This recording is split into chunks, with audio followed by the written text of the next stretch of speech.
You've probably been taught that Islam requires you to respect everyone, unconditionally, always. Politely absorb whatever someone does to you, because good character means turning the other cheek indefinitely. That's not actually what the Quran says. And the gap between what you've been taught and what the text actually teaches is costing you something. Your dignity, your boundaries, and in many cases, your peace. Here is the verse most people quote half of.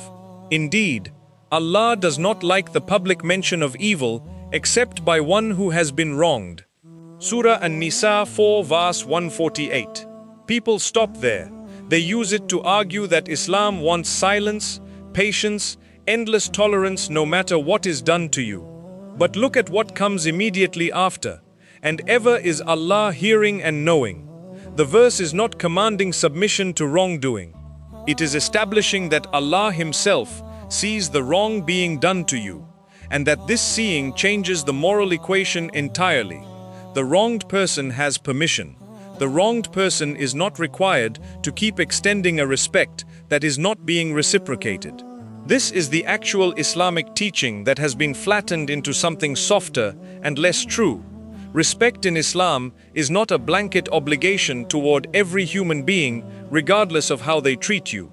It is a relationship, built on reciprocity, built on righteous behavior, built on the basic dignity that should flow in both directions.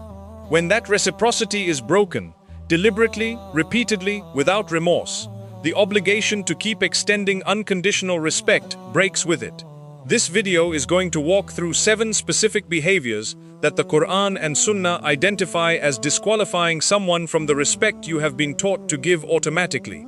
Not as license for cruelty, not as permission to become someone who withholds basic human decency, but as a correction to a teaching that has been softened into something that leaves too many sincere believers absorbing harm they were never required to absorb.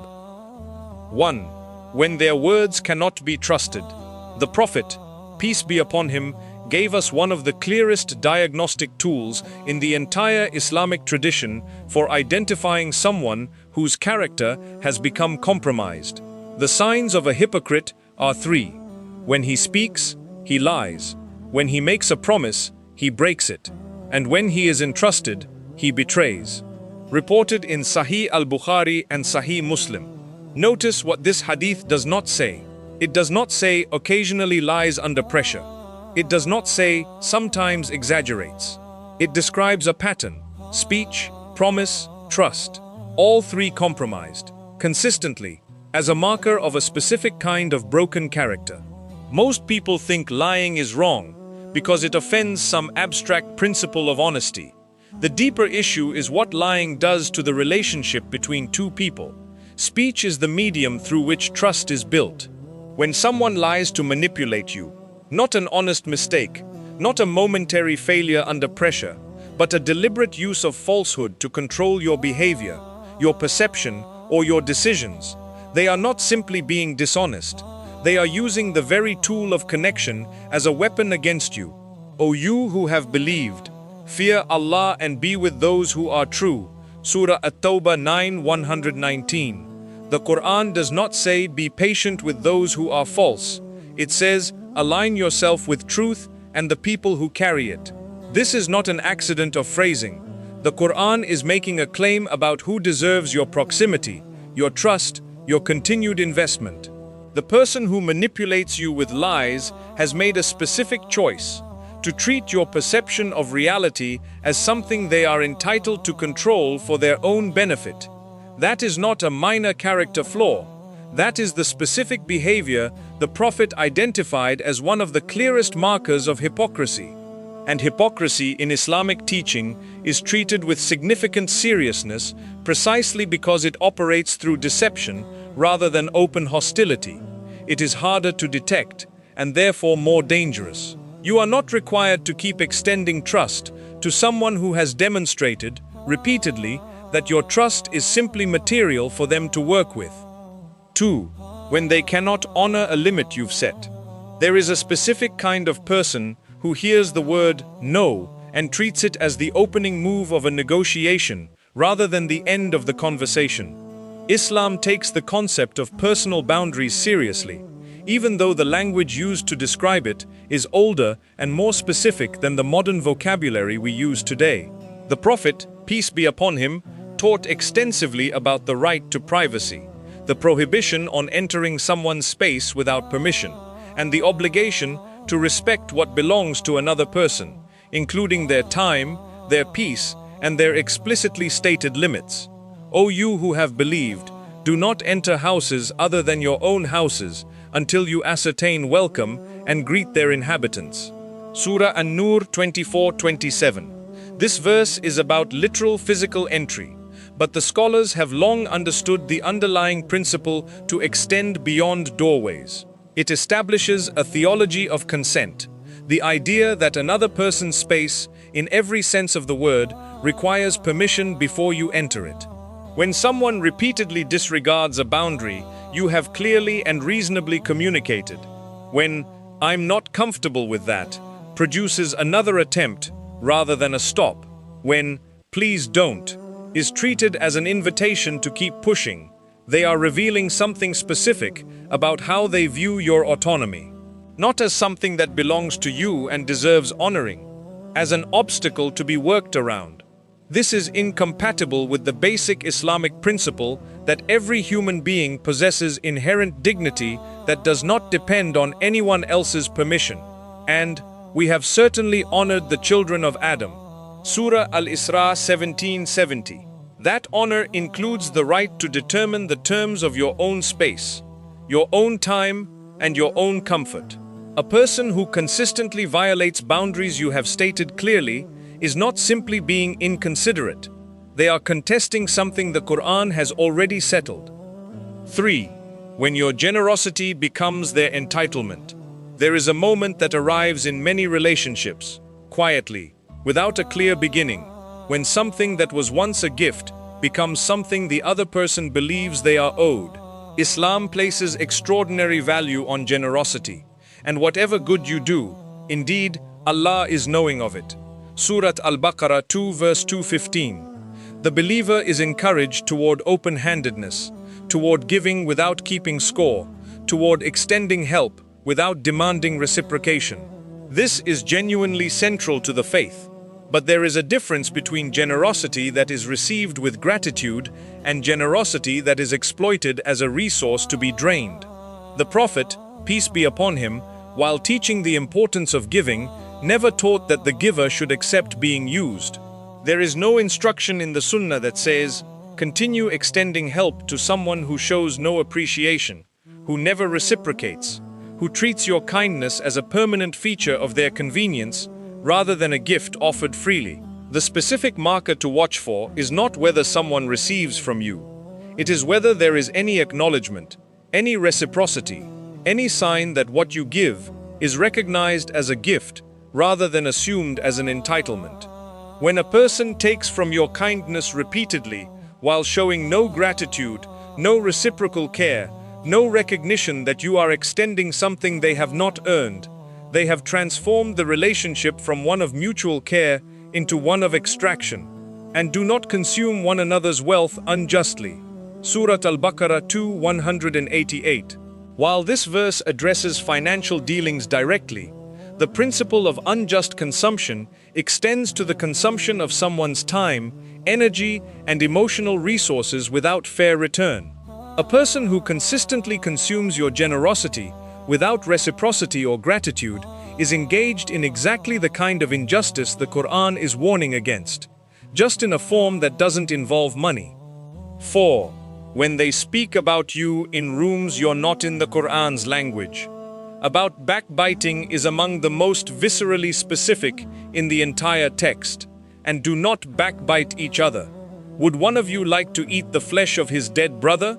You would detest it. Surah Al-Hujurat 49:12. This is not a gentle discouragement. This is the Quran reaching for one of the most repulsive images available to human imagination, consuming the corpse of your own sibling, to describe what happens when you speak ill of someone who is not present to defend themselves. The severity of the language is intentional. It is meant to register, viscerally, the actual weight of an act that has been culturally minimized into something casual. Here is what makes backbiting particularly corrosive, and why it specifically disqualifies someone from the respect you might otherwise extend. It is a betrayal that operates entirely in your absence. The person speaking against you does so precisely because you are not there to correct the record, to provide context, to defend yourself. It is a form of harm, specifically designed to be undetectable to the target, at least until it inevitably surfaces, distorted, second-hand, and already having done its damage. A person who engages in this consistently, who you have learned, through repeated discovery, speaks one way to your face and an entirely different way about you when you've left the room, has shown you something specific about the quality of their character. The face they present to you is a performance. The version of their opinion that exists when you are not present is the more honest one. The Prophet, peace be upon him, said, "Whoever believes in Allah and the last day should speak good or remain silent." Reported in Sahih al-Bukhari and Sahih Muslim. The person who consistently chooses the third option not available in that hadith, to speak ill rather than speaking good or remaining silent, has revealed where they actually stand. And the Quranic weight given to this specific sin should tell you something about how seriously Islam takes the betrayal it represents. 5. When your pain registers as inconvenience to them. There is a quieter form of disrespect than outright cruelty, and it is often harder to name because it doesn't arrive as an attack. It arrives as absence, as dismissal, as the specific experience of bringing something painful to someone and watching their face register impatience rather than care. The Prophet, peace be upon him, was described by those who knew him as someone whose attention, when given to a person, felt complete. He would turn his entire body toward the person speaking to him. He noticed when companions were troubled before they said anything. His empathy was not a performed virtue. It was active, present, and consistently extended even amid the enormous pressures of his mission. And speak to people good. Surah Al-Baqarah 2 verses 83. This instruction is not limited to formal speech. It is a baseline expectation for how believers treat each other in the ordinary moments of daily interaction, including the moments when someone is hurting and needs to be received with attention rather than dismissed with impatience.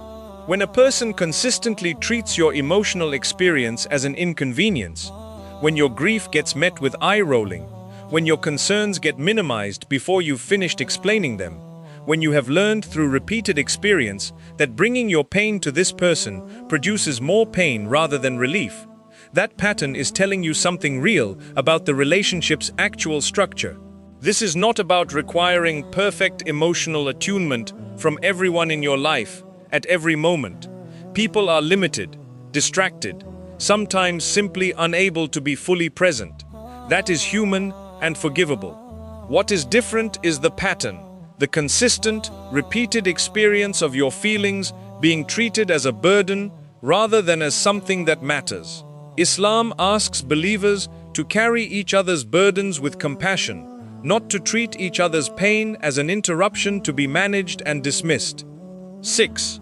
When their negativity becomes the weather you live in. This one is subtler than the others, and it deserves careful framing, because struggling with difficulty, expressing genuine hardship, or going through a season of pain is not what this is describing. Islam has deep compassion for genuine suffering and never asks believers to perform false positivity through real pain. What this describes is something different. A person whose default orientation toward life has become chronic complaint, chronic pessimism, a habitual focus on what is wrong that has become so persistent it shapes the emotional climate of everyone around them. And whoever is grateful for the benefit of himself, and whoever denies, then indeed, my Lord is free of need and generous. Surah An-Naml 27:40. Gratitude in Islam is not a personality trait reserved for naturally cheerful people. It is described as a spiritual discipline that orients the believer toward truth, the truth that Allah's blessings are present even amid difficulty, that hardship is followed by ease, that the believer's task is to hold both the difficulty and the gratitude simultaneously, rather than collapsing into one or the other. A person who has abandoned this discipline entirely, who has made habitual ingratitude and complaint their default mode of engaging with the world, is not simply having a hard time. They are modeling and reinforcing a posture that the Quran specifically warns against. And being consistently exposed to that posture has a measurable effect on the people around them. It is genuinely difficult to maintain your own gratitude and hope while spending significant time absorbing someone else's chronic negativity as the emotional backdrop of your relationship. This does not mean abandoning someone who is struggling.